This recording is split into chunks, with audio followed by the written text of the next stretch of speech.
আল্লাহ পবিত্র কোরআনের আরেক আয়াতে বলেছেন, মৃত্যুর হাত থেকে পলায়ন করার জন্য যদি তুমি সুপ্ত প্রাচীরের ভিতরে প্রবেশ করো, চতুর্দিকে বাউন্ডারি দেওয়া, দেওয়াল দেওয়া, কোনো ছিদ্র নাই, একবারে বেষ্টনী নিশ্চিদ্র, এমন কোন প্রাসাদের ভিতরে যদি তুমি প্রবেশ করো, আল্লাহ পাক রব্বুল আলামিন বলেছেন, আইনামা তাকুনু ইউদরিকুমুল মাউত ওয়ালাউ কুনতুম ফি বুরুজিম মুশাইয়াদা। হে পৃথিবীর মানুষ, মরণের হাত থেকে বাঁচার জন্য যদি তুমি এমন প্রাচীরের ভিতরে প্রবেশ করো, এমন সুপ্ত প্রাচীরের ভিতরে যদি তুমি প্রবেশ করো যেটার মধ্যে কোনো ছিদ্র নাই, যেটার মধ্যে কোনো দরজা নাই, জানালা নাই, এমন কোন প্রাচীরের ভিতরে যদি তুমি প্রবেশ করো, ফাইদা জাআ আজালুহুম লা ইস্তাখিরুনা সাআতাম ওয়া লা ইস্তাকদিমুন। বান্দা, তোমার টাইম যখন হয়ে যাবে, তোমার মৃত্যুর টাইম হলো রাত 10টার সময়, আর 10টা 1 মিনিট হবে না। মৃত্যুর টাইম হলো রাত 11টা 1 মিনিট আর হবে না। যখন তোমার টাইম এসে যাবে তখনই তোমার মরণ হয়ে যাবে। এজন্য অনেক মানুষ এমন দেখবেন, আজকের রজনী অনেক মিটিং করেছিল, মিছিল করেছিল, হতে পারে অনেক মানুষ এমন আছে আজকের রাত্রে বসে বসে পরিকল্পনা করেছিল আগামীকাল থেকে ঘরের কাজটা সে শুরু করে দিবে। অনেক মানুষ এমন ছিল সারা ঘরের কাজ শেষে আবার চাঁদ দিবে। কিন্তু রব্বুল আলামিনের যেই হুকুম, ইদা জাআ আজালুহুম লা ইস্তাখিরুনা সাআতাম ওয়া লা ইস্তাকদিমুন, রবের হুকুম এই দিকে এসে গেল। রবের হুকুম যখন চলে আসবে, একটা মুহূর্ত সময় আর কাউকে দেওয়া হবে না। যত বড় প্রতাপশালী হন না কেন, আপনাকে সময় দেওয়া হবে না। যত বড় টাকাওয়ালা হন না কেন, আপনাকে সময় দেওয়া হবে না। যত বড় ধনভাণ্ডারের মালিক হন না কেন, আপনাকে সময় দেওয়া হবে না। যদি আপনি বলেন আমি দেশের প্রধানমন্ত্রী, সময় দেওয়া হবে। যদি বলেন আমি মন্ত্রী, সময় দেওয়া হবে কি? যদি বলেন আমি এলাকার বড় মসজিদের ইমাম সাহেব, সময় দেওয়া হবে 1 মিনিট? না না, আল্লাহ বলেছেন, ইদা জাআ আজালুহুম লা ইস্তাখিরুনা সাআতাম ওয়া লা ইস্তাকদিমুন। দুনিয়ার মানুষ, তুমি শুনে রাখো, মৃত্যুর নির্ধারিত টাইম যখন তোমার চলে আসবে, 1টা মিনিটও সামনে যাবে না, 1টা মিনিট পাছানো হবে না। তোমার মরণের টাইম, মনে করো আমি মসজিদের মেহরাবে বসে আছি, কিন্তু এখন যদি আমার মরণ আজরাইল আল্লাহ প্রেরণ করে থাকেন, তাহলে আমি এখান থেকে নামার শক্তি আমার আছে? আপনারা মনে করেন আজরাইলকে আল্লাহ হুকুম দিয়েছেন মসজিদে যারা বসে আছে তাদের মধ্যে একজনের জান কবজ করে নাও। যদি আল্লাহর হুকুম এসে থাকে, দেখবেন তখনই আপনার মরণ হয়ে যাবে। এজন্য অনেক সময় দেখবেন অনেক মানুষ নামাজের সিজদায় গেছে, সিজদা অবস্থায় তার মরণ হয়ে গেছে, আছে না নাই? রুকুর হালতে মরণ। অনেক দেখবেন নামাজে দাঁড়িয়ে আছে, হঠাৎ করে পড়ে গেল, পড়েছে, এই মৃত্যুবরণ করলো। এর মানে হলো পৃথিবীর মানুষ, তোমাকে বুঝিয়ে দেওয়া হয়েছে, তুমি তো ভালো কাজে ছিলে, নামাজে ছিলে, সিজদায় ছিলে, রুকুতে ছিলে, আমি আল্লাহর কাজেই ছিলে, কিন্তু তোমার টাইম যখন শেষ হয়ে গেল, আমি আল্লাহর কাজ আর তোমাকে করতে দেওয়া হলো না, নামাজেই তোমার শেষ। তাহলে কি বোঝা যায়? পৃথিবীর মানুষ কি বুঝালেন আপনারা? মরণ লাগবে কি লাগবে না? কাইফা তাকফুরুনা বিল্লাহ ওয়া কুনতুম আমওয়াতান ফাহইয়াকুম। কিভাবে তোমরা তোমাদের খালিককে অস্বীকার করবে, অথচ তোমাদের প্রথম অবস্থাটা ছিল ওয়া কুনতুম আমওয়াতান, তোমরা মৃত ছিলে। কি ছিলে? মৃত। অতঃপর সুম্মা আহইয়াকুম, আল্লাহ জীবিত করেছেন। সুম্মা ইউমীতুকুম, আবার আল্লাহ পাক সকলকে একদিন মৃত্যু দিয়ে দিবেন। কেউ মৃত্যুর হাত থেকে বাঁচতে পারবে না। নাকি এমন কেউ আছেন এখানে যে বাঁচবেন মরণের হাত থেকে? এই গ্যারান্টি কি কারো হাতে আছে? মৃত্যু এমন একটা নিশ্চিত বিষয়। দুনিয়াতে আমি আজকে আছি, আগামীকাল থাকবো কিনা সন্দেহ আছে না নাই? বলেন, কথা আছে না নাই? মসজিদে এখন বসে আছি, মসজিদ থেকে বের হতে আমি যেতে পারবো কিনা সন্দেহ আছে না নাই? আগামীকাল কি আমি বাজারে যেতে পারবো কিনা, মার্কেটে যেতে পারবো কিনা, দোকান যে বন্ধ করে এসেছি দোকানে আগামীকাল যেতে পারবো কিনা সন্দেহ আছে না নাই? কিন্তু মরণ একটা এমন একটা নিশ্চিত বিষয়, এমন এক নিশ্চিত বিষয় যেই মরণের হাত থেকে কেউ বাঁচবে না। যারা পবিত্র কোরআনে অন্য আয়াতে আল্লাহ বলেছেন কুল্লু নাফসিন যায়িকাতুল মাউত। প্রাণ যাদের ভিতরে আছে, যাদের ভিতরে আল্লাহ হায়াত দিয়েছেন, এমন প্রত্যেকটা মানুষকে, প্রত্যেকটা প্রাণীকেই মৃত্যুর স্বাদ গ্রহণ করতে হবে। যার ভিতরে হায়াত নামক জিন্দেগি আল্লাহ দিয়েছেন, এমন প্রত্যেকটা প্রাণীকেই মৃত্যুর স্বাদ গ্রহণ করতে হবে। সে কথায় আল্লাহ বলেছেন কুল্লু নাফসিন যায়িকাতুল মাউত, যার ভিতরে প্রাণ আছে এমন সকলকে মৃত্যুবরণ করতে হবে।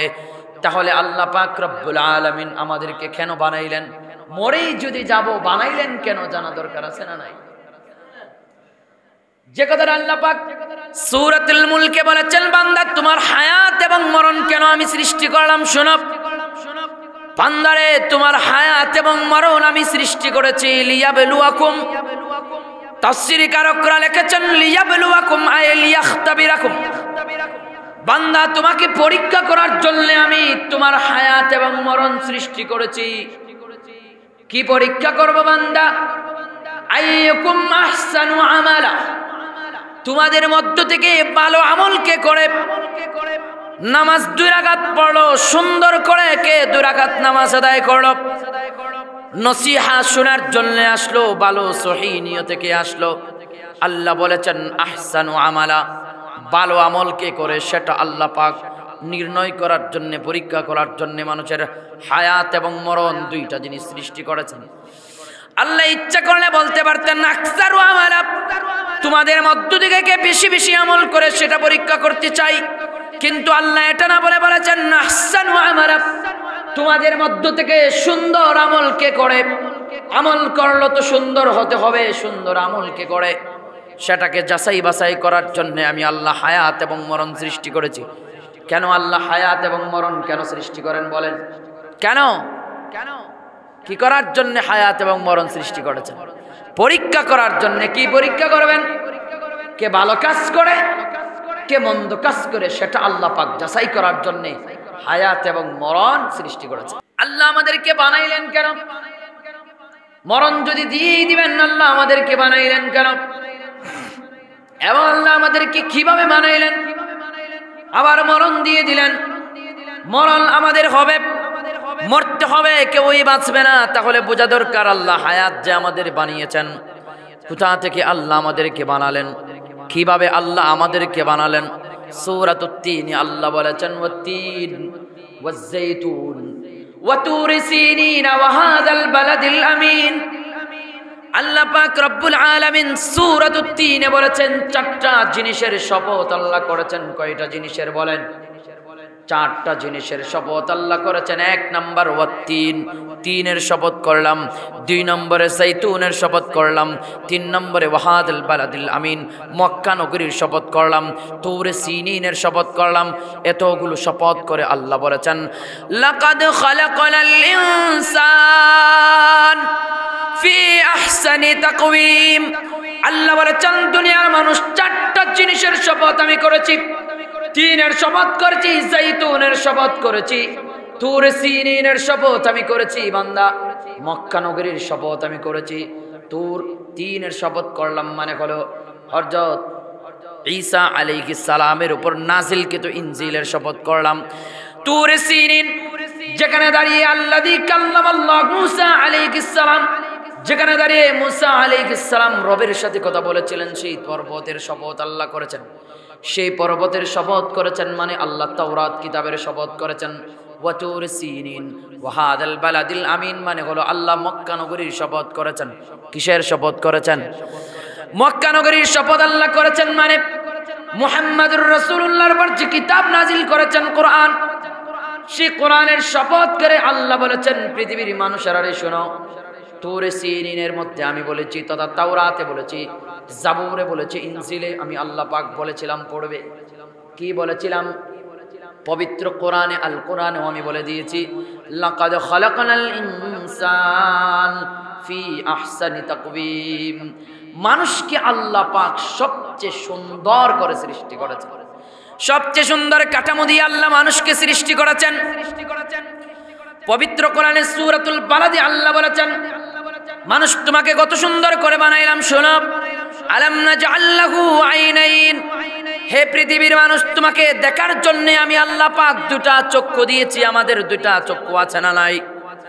আল্লাহ বলেছেন ওয়ালিসানাম ওয়া শাফাতাইন, বান্দা তোমাকে একটা ঠোঁট দিলাম, বান্দা তোমাকে একটা জিহ্বা দিলাম। ওয়া শাফাতাইন এবং 2টা ঠোঁট দিলাম, আছে না নাই? আল্লাহ যে আমাদেরকে সুঠাম করে বানিয়েছেন, সুষম করে আল্লাহ বানিয়েছেন, সুন্দর করে বানিয়েছেন। কতটা মজবুত করে আল্লাহ আমাদেরকে বানাইলেন। আপনি যদি কুকুরের দিকে লক্ষ্য করেন তাহলে দেখতে পারবেন কুকুর তার টুট আছে না নাই, কথা বলেন আসেনি? কিন্তু কুকুর তার টুটের দ্বারা পানি পান করতে পারে না, পারে? কুকুর জিহ্বা দিয়ে পানি পান করে। গরুর দ্বারা মানুষ সারাদিন হাল চাষ করে, মহিষের দ্বারা মানুষ চাষ করে, কিন্তু মহিষ তো কথা কোনোদিন বলতে পারে না, মহিষে কথা বলতে পারে না, গরু কথা বলতে পারে না। মালিক বড় পিপাসার্থ হয়ে গেছি রে মালিক, আমাকে এক গ্লাস পানি দাও, এ কথা কি কোনো গরু কোনোদিন বলছে আপনাদের এলাকায়? বলছে? কোন মহিষ কি বলেছে আমি সারাদিন গুড়ের কাজ করতেছি, গুড়াইতেছি, আমাকে এক গ্লাস পানি দাও? পারে? কিন্তু মানুষ তোমাকে আল্লাহ জবান দিয়েছেন, জবানের দ্বারা কথা বলতে পারো, জবানের দ্বারা মানুষদেরকে ওয়াজ নসিহত করতে পারো। বিপদে পড়লে, মুসিবতে পড়ে আমি আল্লাহকে আল্লাহ বলে ডাক দিতে পারো রে মানুষ। একটা গরু মুসিবতে পড়ে তার মালিককে ডাক দিতে পারে না, কুকুর তার মালিককে ডাক দিতে পারে না, হো আব্দুল সত্তার ও আব্দুল গফফার। কিন্তু বান্দা তোমাকে দুইটা টোর দিলাম, জবান এত শক্তিশালী দিয়েছি, বিপদে পড়লে, মুসিবতে পড়লে তুমি ডাক দিতে পারো। বড় ভাই ডাক দিতে পারেন কি পারেন না? এটাই আল্লাহ বলেছেন, বান্দা তোমাকে সুটাম দেখো বানিয়ে দিয়ে আমি বানিয়েছি, সুন্দর আকৃতি অবয়ব দিয়ে আমি বানিয়েছি। মানে হলো টুটটা যেই জায়গায় দেওয়া দরকার, টুটগুলোকে আমি সেখানে ফিটিং করে দিলাম। বান্দা তোমার চোখগুলো যেখানে দেওয়ার দরকার সেখানেই আমি তোমার চোখগুলো দিলাম, নাকটা যেখানে রেখে দেওয়া দরকার সেখানেই আমি নাকটা রেখে দিলাম। যদি আমার নাকটা পিছন দিক দিয়ে হইতো, লোকমাটা যখন আনতেন খাবারটা ভালো নাকি গান্দা বুঝতে পারতেন? আগে পেছন দিকে নিতে হইতো, আর যদি পেছন দিকে নিতেন ঝুল তরকারি, আপনার পাঞ্জাবি, সাদা পাঞ্জাবি সব নষ্ট হয়ে যেত। যাইতো কি যাইতো না?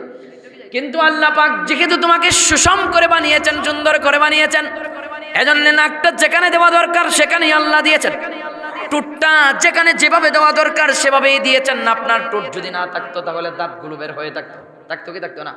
মনে করেন একজনের টুট নাই, দাঁত দেখা যায়, মেয়ে বিবাহ দিল না মানুষ, বললেন না যে আমার দাঁতগুলো সব দেখা যায়। এমনিতে দাঁত যদি উঁচু হয়ে থাকে মানুষ কি দিতে চায় না, দাঁত দেখা যায়, বলে কি বলে না? কিন্তু পৃথিবীর মানুষ তোমাকে আল্লাহ পাক সুন্দর করে বানিয়েছেন, সুষম করে বানিয়েছেন, অবয়ব কাঠামো আল্লাহ পাক সুন্দর দিয়েছেন। মানুষ কেন মালিকের ইবাদত করবে, মালিকের দাসত্ব করবে?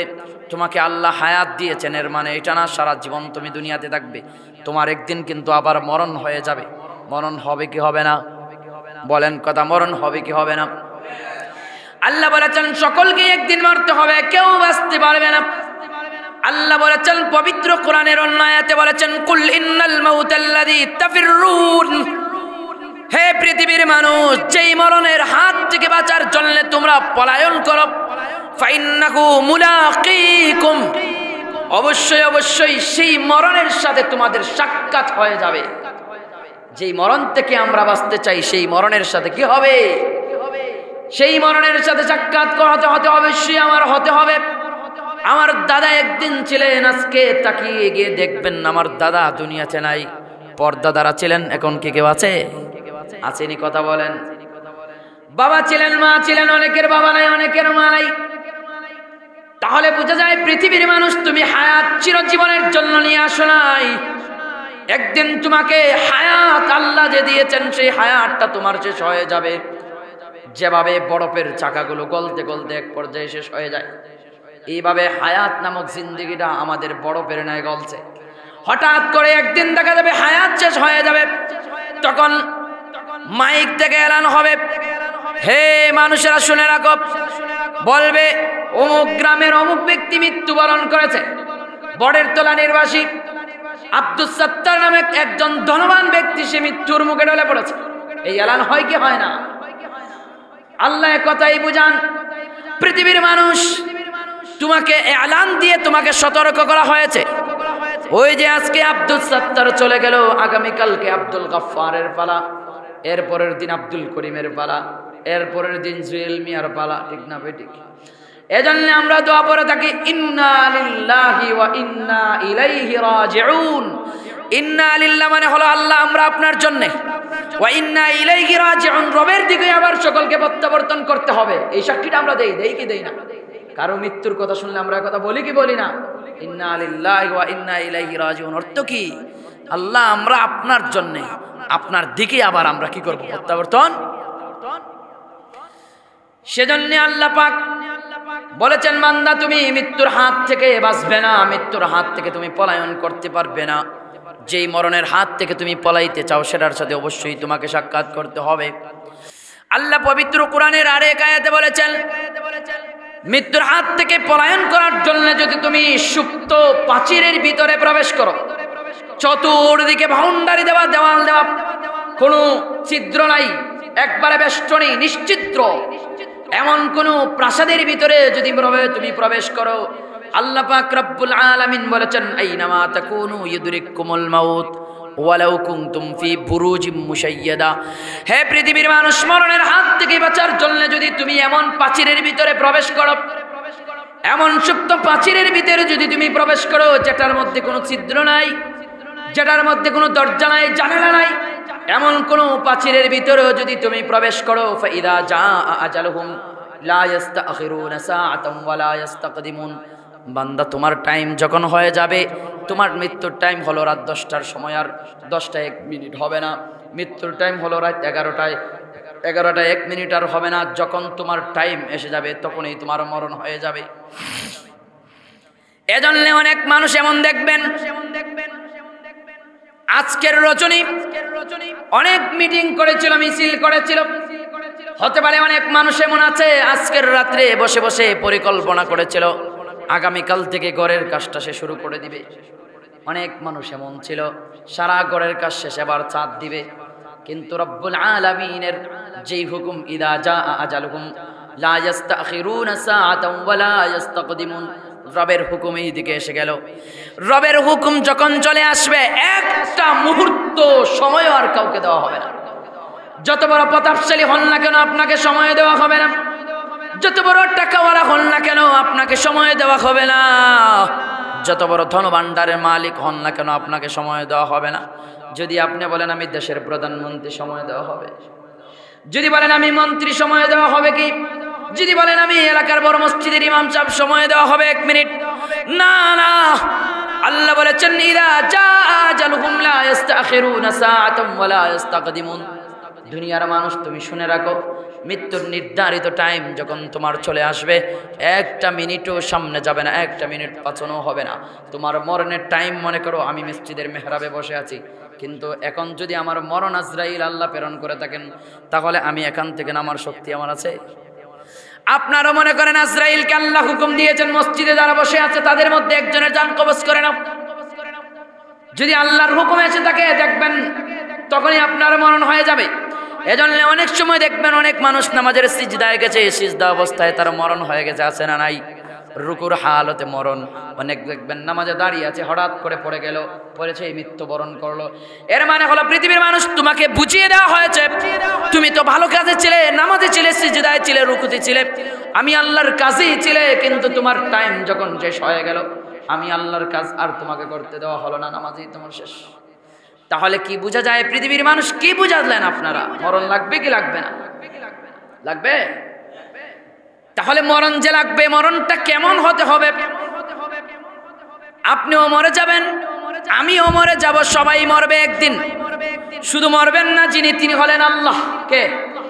আল্লাহ সূরাতুর রহমানে বলেছেন, কুল্লু মান আলাইহা ফান ওয়া ইয়াবকা ওয়াজহু রাব্বিকা যুল জালালি ওয়াল ইকরাম। সব কিছু ধ্বংস অনিবার্য, শুধুমাত্র রব্বুল আলামিন আহকামুল হাকিমিন উনি বেঁচে থাকবেন, তাছাড়া সব মরে যাবে। আল্লাহর কতগুলো বৈশিষ্ট্যের মধ্যে একটা হলো আল্লাহ জীবনে কোনোদিন মরবেন না, আল্লাহর মরণ নাই। যেমন আল্লাহ পবিত্র কোরআনে সূরাতুল বাকারাতে আল্লাহ বলেছেন, আল্লাহ এমন একজন সত্তা, আল্লাহুল্লাযী, আল্লাহ এমন একজন সত্তা, আল্লাহু লা ইলাহা ইল্লা হুয়াল হাইয়ুল কাইয়্যুম। আল্লাহ এমন এক সত্তা যার কি নাই, মরণ নাই। কি নাই? মরণ। লা তাখুযুহু সিনাতুন ওয়ালা নাওম। আল্লাহর ঘুমও নাই, তন্দ্রাও নাই। যখন মুসা আলাইহিস সালামের জাতি শুনতে পেরেছিল মুসা নবীর নিকট থেকে আল্লাহ ঘুমান না, মুসা আলাইহিস সালামের জাতি ছিল বনি ইসরাইল, বেশি বেশি প্রশ্ন করত।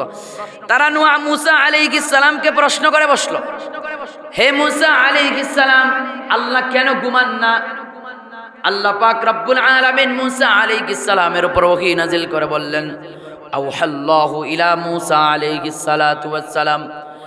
আল্লাহ মুসা আলাইহিস সালামের উপর ওহী নাজিল করে বলেন, হে মুসা আলাইহিস সালাম, তোমার জাতি প্রশ্ন করে বনি ইসরাইল আমি আল্লাহ ঘুমাই না কেন? আপনি আপনার উম্মতদেরকে জানিয়ে দিন, ইন আখাদাতিন নাওম আবিন নুআস লাযালাতা। হে মুসা আলাইহিস সালাম, আপনি আপনার জাতিদেরকে বলে দিন, আল্লাহ যদি ঘুমান তাহলে আকাশ জমিনের নিজাম ঠিক থাকবে না, আকাশ আকাশের জায়গায় থাকবে না, জমিন জমিনের জায়গায় থাকবে না, মানুষের চলাফেরা ঠিক থাকবে না, সব কিছু লাযালাতা আই লাযালাতিস সামাওয়াতি ওয়াল আরদ, আকাশ জমিনের সব কিছু শৃঙ্খলা বিশৃঙ্খল হয়ে যাবে। এজন্য আল্লাহ পাক রব্বুল আলামিন ঘুমান না। যেহেতু আল্লাহ পাক রব্বুল আলামিন হলেন সবকিছুর মালিক। সবকিছুর মালিক কে? ক্ষমতার মালিক কে? টাকার মালিক কে? আপনাকে যে আমাকে সন্তান দিলেন মালিক কে? আপনার দুইটা হাত সেগুলোর মালিক কে বলেন? দুইটা চোখের মালিক কে? মুখের মালিক কে? নাকের মালিক কে? গোটা বটির মালিক কে? সব কিছুর মালিক কে? চিৎকার দিয়ে বলুন। সেই মালিকের পক্ষ থেকে আপনার শরীর দেওয়া, এটা তোমার শরীর না যে আমি আমার হাত দিয়ে যা ইচ্ছা তাই করব, আমি আমার পা দিয়ে যেদিকে ইচ্ছা সেদিকে হাঁটলাম না। তোমার নিকট রব, হাতকেও আল্লাহ তোমার নিকট আমানত দিয়েছেন, পা তোমার নিকট আল্লাহ আমানত দিয়েছেন, চক্ষুগুলো তোমার নিকট আল্লাহ আমানত দিয়েছেন। চোখগুলো কি আল্লাহ যুবকের জন্য দেন নাই? সারা দিন শুধু মোবাইলের কাজে ব্যবহার করবে, এজন্য কি আল্লাহ চক্ষু দিয়েছেন? সারাদিন উলঙ্গপনা তুমি দেখবে, এজন্য কি চোখ দিয়েছেন? সারাদিন অশ্লীল ভিডিওগুলো দেখবে, সেই জন্য তোমার চোখ দেওয়া হয় নাই। অশ্লীল নারীদেরকে দেখার জন্য তোমার চোখ আল্লাহ দেন নাই। বান্দা, তোমার দুইটা চক্ষু আল্লাহ পাক রব্বুল আলামিন দিয়েছেন আল্লাহর সৃষ্টি, আল্লাহর কুদরত দেখার জন্য, আল্লাহর কোরআন পড়ার জন্য, মা বাবাকে দেখার জন্য, হালাল এবং হারামের মধ্যে পার্থক্য করার জন্য আল্লাহ পাক চোখ দিয়েছেন। কিন্তু আমরা চোখের খেয়ানত করি কে করি না?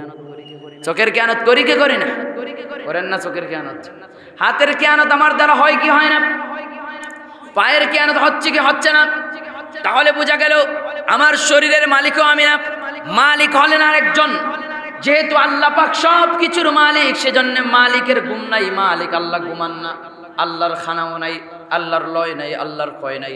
আল্লাহ এমন একজন সত্তা যাকে কোনোদিন ঘুম তন্দ্রা কোনো কিছু স্পর্শ করে না, এবং আল্লাহ এমন এক সত্তা যিনি কোনোদিন মৃত্যুবরণ করবেন। আল্লাহ ছাড়া যা কিছু আছে সব কিছুর ধ্বংস অনিবার্য, সব মরবে। স্বয়ং মুহাম্মদুর রাসূলুল্লাহ মৃত্যুর হাত থেকে রেহাই পান নাই। নবী কি মরেন নাই? আল্লাহর রাসূলকেও পৃথিবী ছেড়ে চলে যেতে হয়েছে।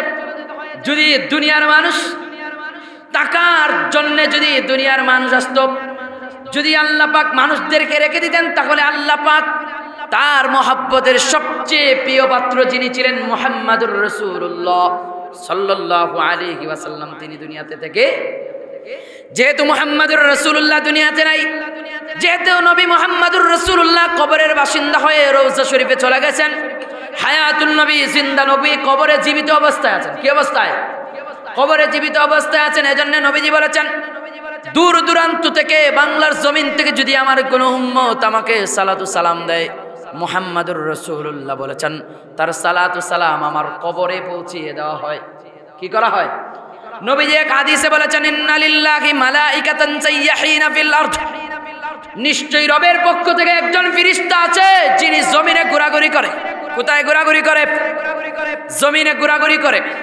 নবীজি বলেছেন, আমার যে কোনো উম্মত যে কোনো প্রান্ত থেকে, বটের তলার মসজিদ থেকে বসে যদি আপনি নবীর উপর দুরূদ শরীফ পড়েন, নবীর উপর যদি দুরূদ পড়লেন সাল্লাল্লাহু আলাইহি ওয়াসাল্লাম, নবীর উপরে যদি আপনি দুরূদ পড়লেন, আল্লাহর রাসূল বলেছেন আমার নিকট উবলিগুতুহু, সেই দুরূদ আর সালাম আমার নিকট পৌঁছিয়ে দেওয়া হয়। শুধুমাত্র দুরূদ সালাম পৌঁছিয়ে দেওয়া হয় তা না, ফেরেশতা জানিয়ে দেয়, রব নবীকে জানিয়ে দেয়, হে মুহাম্মদুর রাসূলুল্লাহ, বাংলাদেশের হবিগঞ্জের চুনারুঘাটের বটতলা থেকে মাহফিলে বসে, দ্বীনের মাহফিলে বসে আপনার এক উম্মতের নাম হলো আব্দুল গফফার, উম্মতের নাম হলো আব্দুস সাত্তার, সে আপনার উপর একবার দুরূদ পড়েছে সাল্লাল্লাহু আলাইহি ওয়াসাল্লাম। নবীজি বলেছেন নাম সহকারে, আপনার নাম, আপনার বাবার নাম, সবগুলো সহকারে নবীর সামনে পেশ করা হয়। এজন্য কি পড়া চাই? দুরূদ পড়া চাই। তাহলে বোঝা গেল বিশ্ব নবীও দুনিয়াতে চিরকাল বেঁচে থাকেন নাই, নবীও চলে গেলেন। নবী মুহাম্মদুর রাসূলুল্লাহ যে জায়গায় চলে গেলেন আমরা কি বেঁচে থাকবো নাকি? আমাদেরকেও চলে যেতে হবে। তাহলে আমরা যে চলে যাব আমাদের চলে যাওয়ার অবস্থাটা কেমন হবে? আল্লাহর রাসূল সাল্লাল্লাহু আলাইহি ওয়াসাল্লাম বলেছেন মুমিনের মরণ এটা সাধারণ কোনো বিষয় না। যে আব্দুস সাত্তার আজকে মরে গেল স্বাভাবিক, আমার বাবা মরে গেল স্বাভাবিক বিষয় না।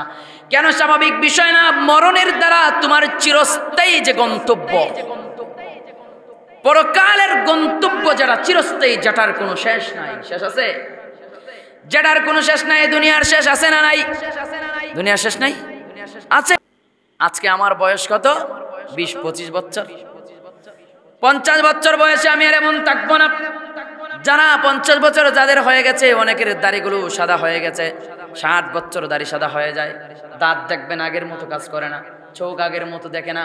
তাহলে বোঝা যায় রবের পক্ষ থেকে সিগনাল, বান্দা তোমাকে যে বলছি দুনিয়া থেকে চলে যাবে।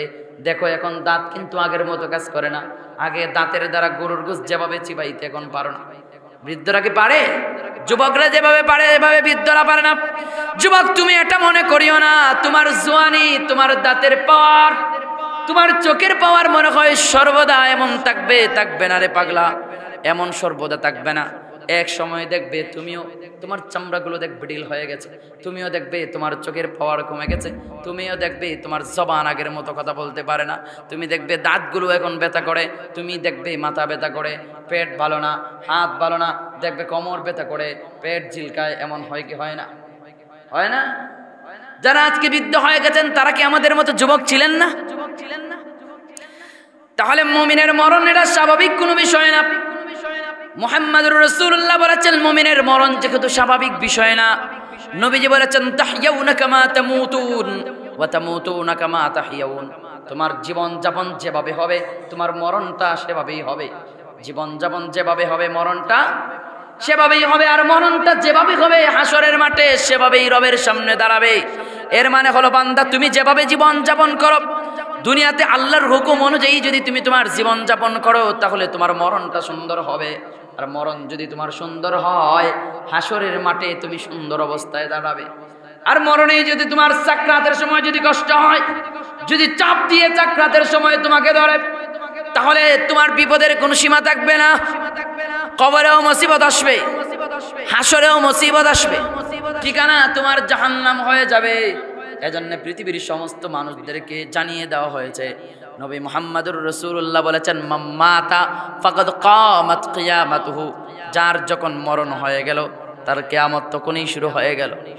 মরণ যার যখন তখনই তার কি হয়ে গেল? এক একটা মরণ মানে এক একটা কিয়ামত।